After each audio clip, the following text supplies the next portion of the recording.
On September 1st, Maya had $340 in her checking account and planned to figure out savings later. On December 31st, she still had $340. 4 months had disappeared, and nothing had changed. Right now, you have those same 4 months ahead of you. The clock is already running, and by January, you'll either have something measurable to show for it or see the same number in your banking app. So here's what we're doing in this video. I'm not just going to tell you to save more. I'll walk you through September, October, November, and December step by step with real numbers. You'll know what to do each month, what needs to change, and how to finish December without wrecking your progress so you enter 2027 measurably stronger than you are today. Let's say you're bringing home somewhere between $3,500 and $4,000 a month after tax. From September through December, that's 4 paychecks worth of income, and it adds up to somewhere around $16,000 passing through your hands before the year ends. Sit with that for a second. $16,000. That's not pocket change. That's the kind of number that, if you actually saw it sitting in front of you as one lump sum, you'd treat completely differently. You wouldn't let it disappear a $100 at a time on things you don't remember buying 2 weeks later. But that's exactly what happens when it arrives in small waves instead. It comes in twice a month, and it leaves the same way, unless you and I build something right now that catches it before it slips out. That's what the next 4 steps are going to do. 1 step per month. Follow them in order, and by January 1st, here's roughly where you'll be standing. Somewhere between $2,450 and $2,800 in emergency savings. Somewhere between $1,225 and $1,400 put toward debt or your biggest 2027 goal. And somewhere between $1,025 and $1,400 already set aside for the expenses you know are coming in January, before they even arrive. Let's build that, 1 month at a time. Month 1. September is where you build the habit. This first month is doing more than just saving money. It's proving to yourself that you can actually stick to something, which is honestly the harder part. In September, 55% of your income goes to essentials: housing, utilities, groceries, transportation, insurance, and any required debt payments. That's not up for negotiation. That's just life, and I'm not going to pretend otherwise. But here's where September does something different from every other month. You're going to put 25% straight into emergency savings, not 15%. 25. At $3,500 to $4,000 a month, that's $875 to $1,000 moved into a separate account before you spend on anything else.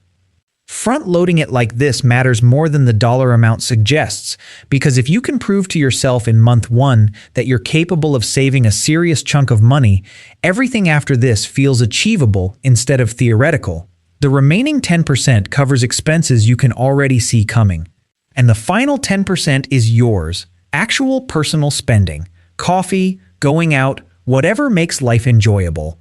I'm not asking you to live like a robot for 4 months, and if a plan asks you to do that, it's going to fail the same way Maya's cut everything attempt failed her back in March.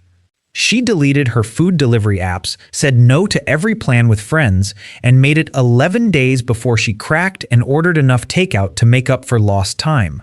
The plan didn't fail because she lacked willpower. It failed because it was never designed to last. Do this step and check in at the end of September.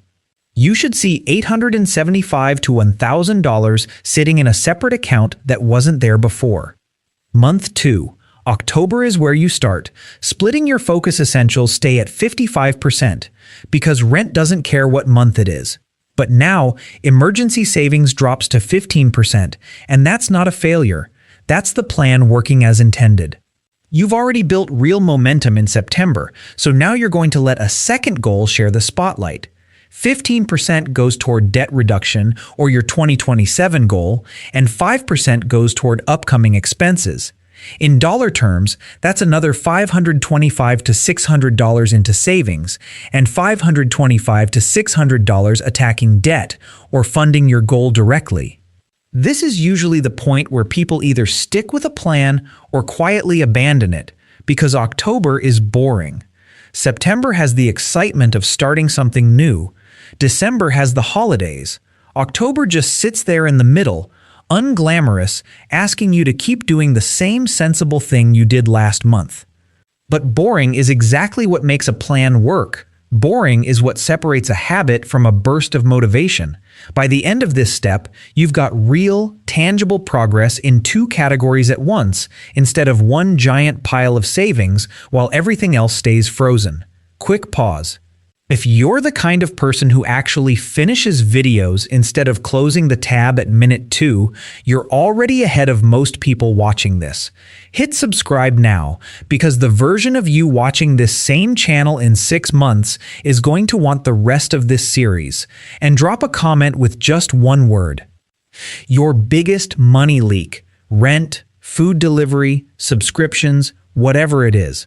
I read these, and half the reason this channel works is because you tell me what you're actually struggling with. Month 3. November is where you get ahead of December essentials. Still 55%, still non-negotiable. Emergency savings holds at 15%, adding another $525 to $600.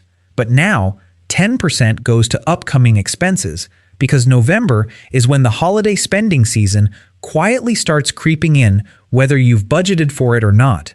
That's $350 to $400 specifically ring-fenced for exactly that. And another 10%, another $350 to $400, keeps chipping away at debt or your goal. Notice what you're doing here. You're not reacting to December's expenses when they show up. You're meeting them with money that's already been set aside for weeks. That single difference is the entire reason some people finish the holidays calm and other people finish them in a slight panic, checking their account balance and hoping it's better than they remember. Month 4, December, is where you prove it sticks. This step repeats November's exact structure.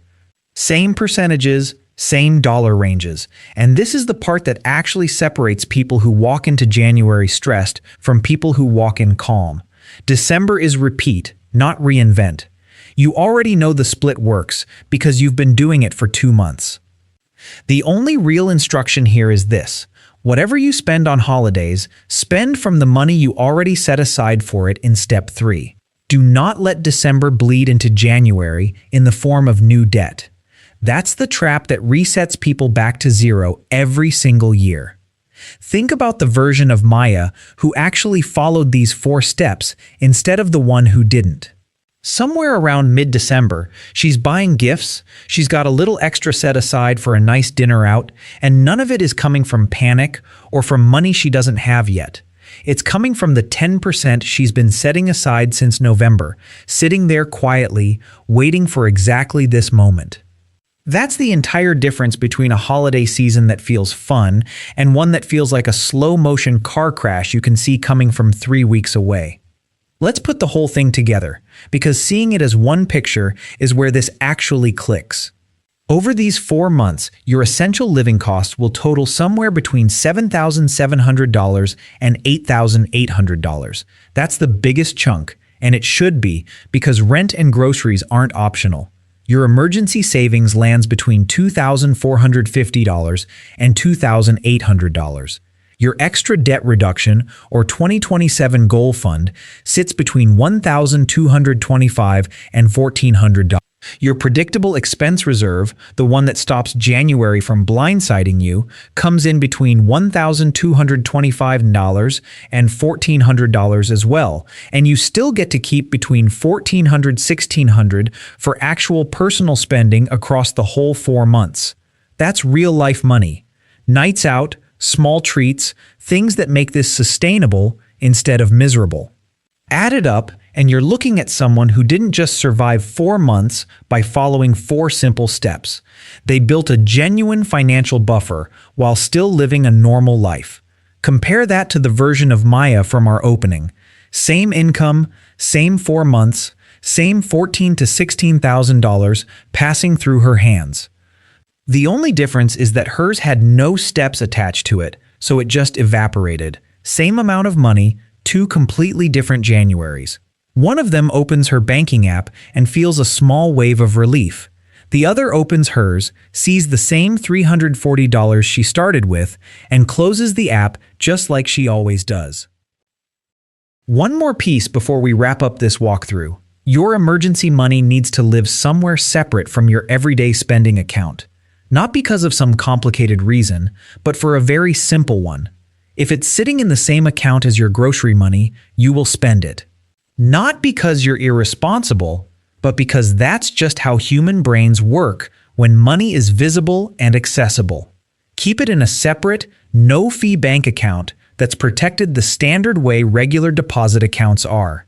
And be honest with yourself about what emergency actually means.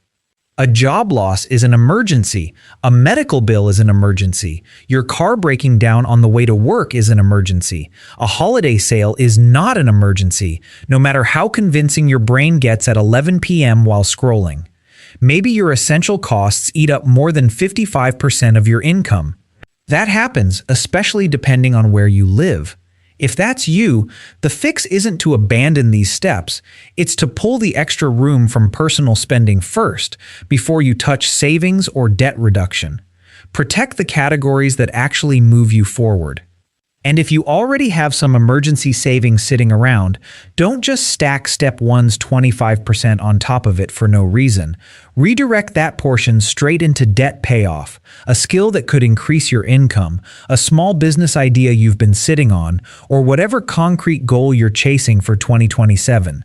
Money without a job to do just sits there. Give every dollar an actual purpose. Life happens too.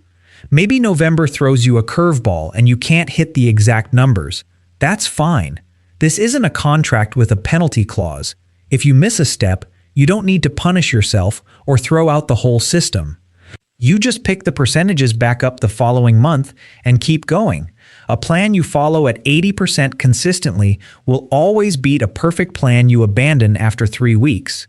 Here's what actually separates Maya's story from someone who walks into January feeling like they're finally ahead. It was never about earning more money. Maya earned enough.